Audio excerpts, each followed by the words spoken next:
What do you get when Hollywood decides, hey, this cash cow franchise isn't quite dead yet?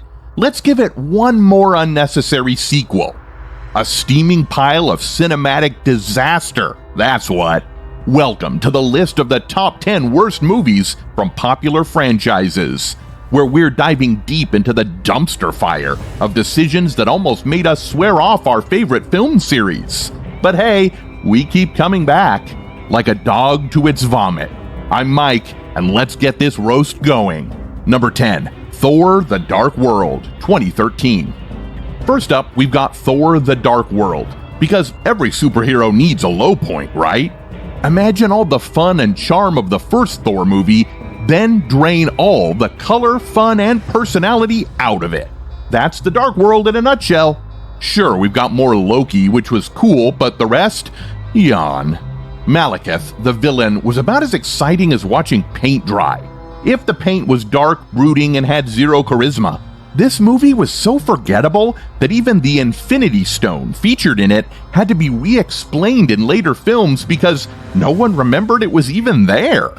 Number 9, Fantastic Beasts: The Crimes of Grindelwald, 2018.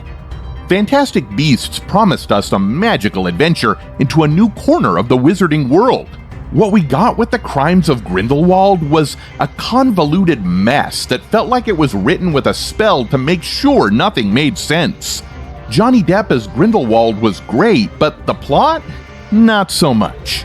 The movie was packed with so many subplots and surprise twists that by the end, you're left wondering what the crime actually was, other than making us sit through 2 hours of pure wizardry chaos.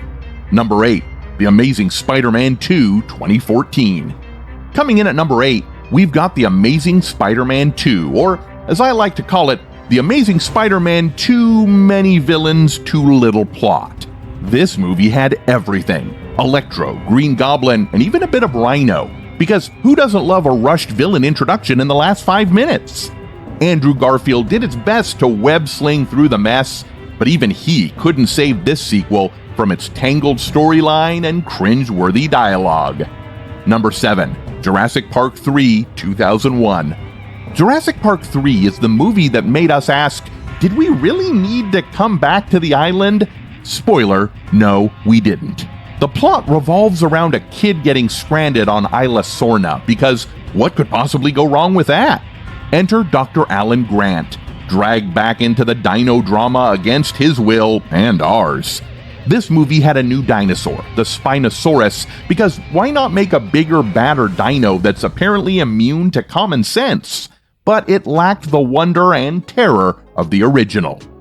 Number 6, Batman and Robin, 1997.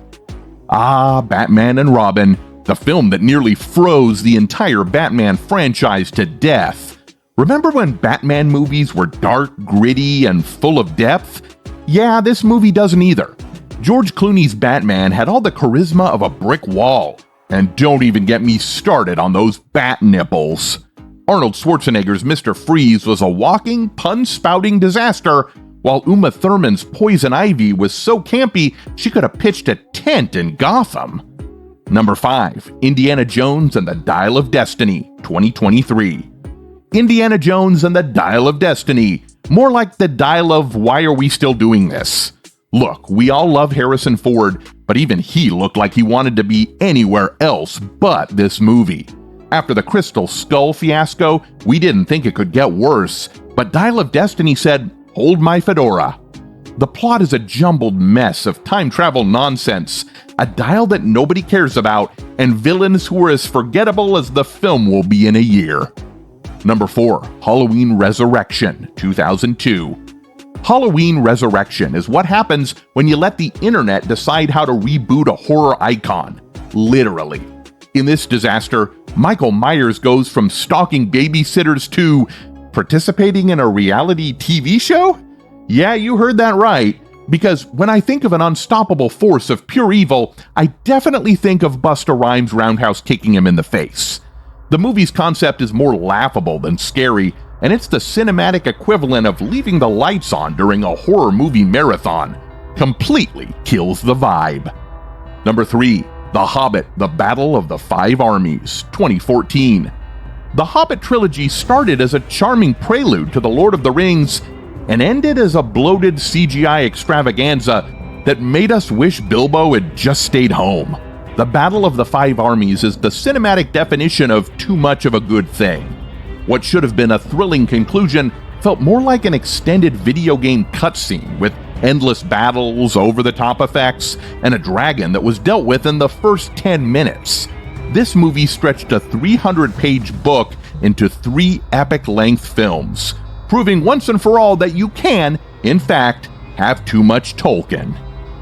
Number 2. Star Wars Episode II: Attack of the Clones, 2002. Episode 2, Attack of the Clones, is the awkward middle child of the Star Wars prequels, the one with all the teenage angst, bad dialogue, and an over-reliance on CGI.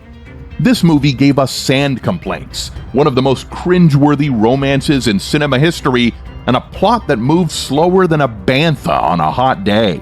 Sure, we got to see Yoda flip around like a caffeinated frog, but even that couldn't save the wooden performances and nonsensical plot twists. Number 1. Alien Resurrection, 1997. And finally, we land on Alien Resurrection, the movie that resurrected the Alien franchise only to mercilessly kill it again.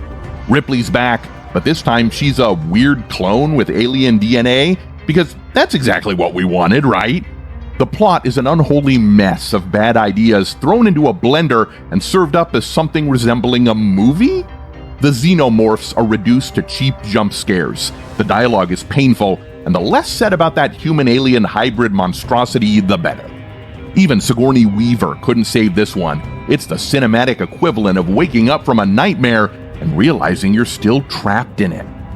Well, there you have it, folks. The worst of the best.